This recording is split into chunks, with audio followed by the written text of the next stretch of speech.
Hey there, money mavens and future millionaires. Today, we're diving into the treasure chests of the wealthy to uncover the 10 golden assets they use to build their fortunes. Buckle up, because this ride to riches is about to begin. This is the Finance Virtuoso channel.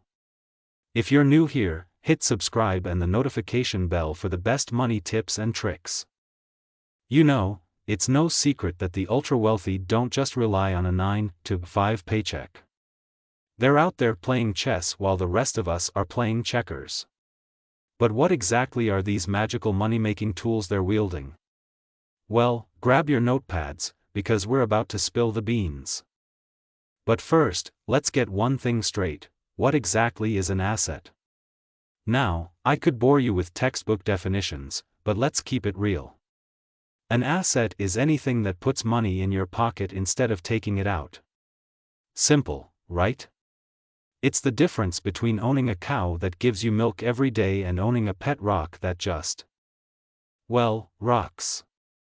Now, let's dive into these 10 assets that are making people rich as we speak. Asset number 1, stocks. First up, we've got stocks, the grandfather of all investments. Now, I know what you're thinking. Stocks? Isn't that just gambling for suits? Well, not quite. When you buy a stock, you're buying a tiny piece of a company. It's like you're saying, "Hey, I believe in you, Google. Here's some cash, now let's grow together." And boy, can they grow. Did you know that if you'd bought just $220 worth of Apple stock back in 1980, it would be worth over $180,000 today?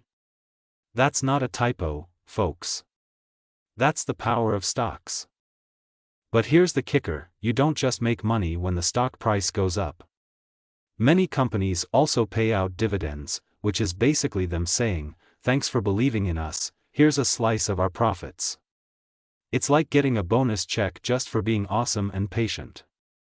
Asset number 2, bonds. Next up, we've got bonds. Now, if stocks are the thrilling roller coaster of the investment world, bonds are more like the kiddie train ride. Less excitement, but also less chance of losing your lunch. When you buy a bond, you're essentially lending money to a company or government. They promise to pay you back with interest, kind of like when you lend money to your friend, but with actual contracts and less awkward conversations at family gatherings. Bonds typically return about 3% per year. Not exactly quit your job money, but hey, slow and steady wins the race, right? Asset number 3, real estate. Alright, moving on to real estate. I'm talking about buying property and renting it out. It's like having a money tree in your backyard, except instead of leaves, it grows rent checks. The best part? You can use other people's money to buy it. It's called a mortgage, and it's like magic. You put down a small amount, borrow the rest, and then your tenants pay off your loan for you. And let's not forget about appreciation. Over time, property values tend to go up. So not only are you collecting rent, but your initial investment is growing too. Asset number 4, REITs. Some of you are probably thinking, "But I don't want to deal with clogged toilets and 3 a.m. emergency calls." I hear you. That's where REITs come in. REIT stands for Real Estate Investment Trust. Think of it as the love child of stocks and real estate. You get all the benefits of owning property without having to actually, own property. You buy shares in a company that owns and manages real estate, and they send you a slice of the profits. It's like being a landlord, but instead of fixing leaky faucets, you're sipping piña coladas on the beach. Now that's what I call passive income.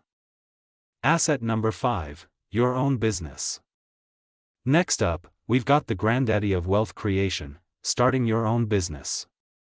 Now, I'm not going to sugarcoat it. This isn't a get-rich-quick scheme. It's more like a get-rich-eventually-if-you-work-hard scheme. But here's the thing: when you own a business, you're not just working for a paycheck. You're building an asset that can generate wealth for years to come. And the best part? You're the boss. Want to work in your pajamas? Go for it. Want to hire your dog as the chief marketing officer? Who's going to stop you? Asset number 6, index funds. Okay, let's circle back to the stock market for a second. I know some of you broke out in a cold sweat when I mentioned individual stocks earlier. Well, this one's for you, index funds. An index fund is like buying a tiny slice of the entire stock market. Instead of trying to pick winning stocks like you're at the horse races, you're betting on the whole track. It's like the investing equivalent of, if you can't beat M, join M. And guess what? Over the long term, most professional investors can't beat the market anyway.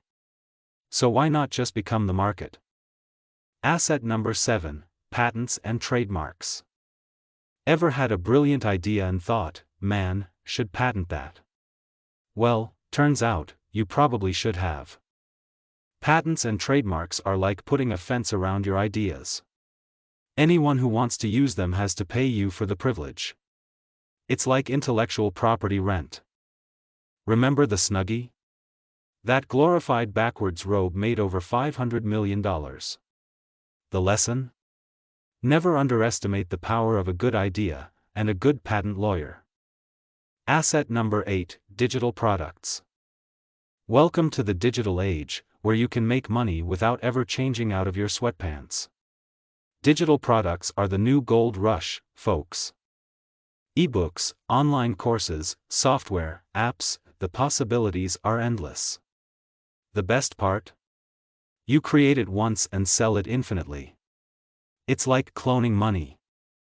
Imagine waking up to find out you made sales while you were dreaming about making sales. That's the power of digital products. It's the closest thing to actually printing money, and it's totally legal. Asset number 9, copyrights. If you've got a creative bone in your body, listen up. Copyrights could be your ticket to the Millionaires Club. Books, music, art, if you can create it, you can copyright it. And once you do, ka-ching. Every time someone uses your work, you get paid. Just look at J.K. Rowling. She wrote some books about a boy wizard, and now she's richer than the Queen of England. Talk about a magic wand. Asset number 10, social media and personal brand.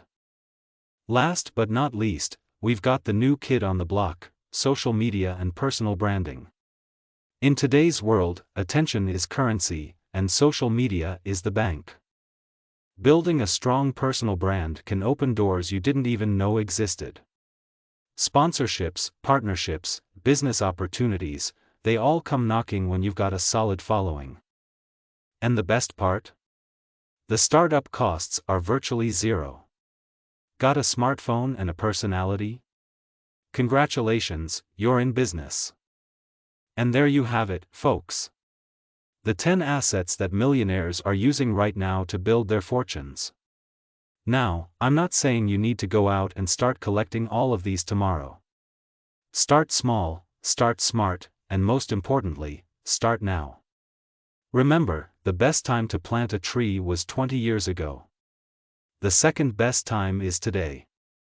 So what are you waiting for? Go plant some money trees.